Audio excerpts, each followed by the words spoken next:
Well, it took a few hits, but man, it really looked good out there on the trail and on the rocks. I'm so happy the way this turned out.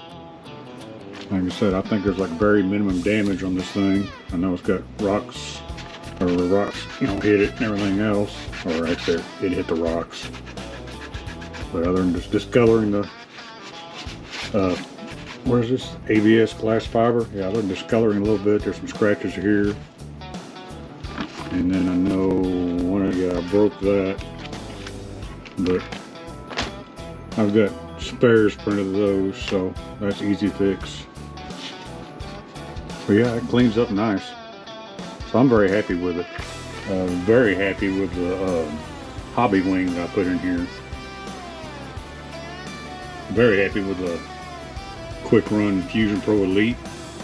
And it'll do 4S also. I didn't run 4S in it though, but it'll do the 4S. And it's fired up here.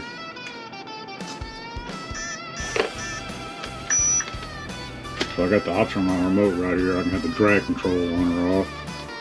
Right now it's off, so I can roll it around. And if I turn the drag control up, yep, can't move it now. Now it's locked. So I love that feature. And the FOC, and squeeze the trigger. Of course, it's not a good example there. I don't have anything laying around here, but either way, great motor. Very happy with my choice of servo.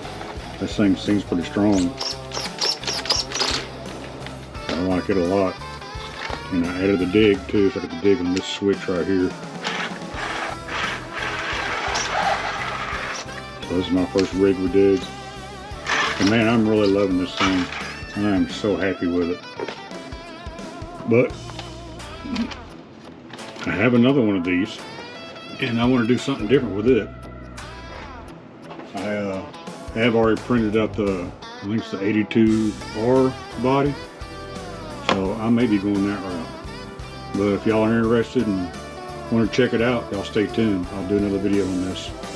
Anyway, I hope y'all enjoyed the video, and y'all be good and take care.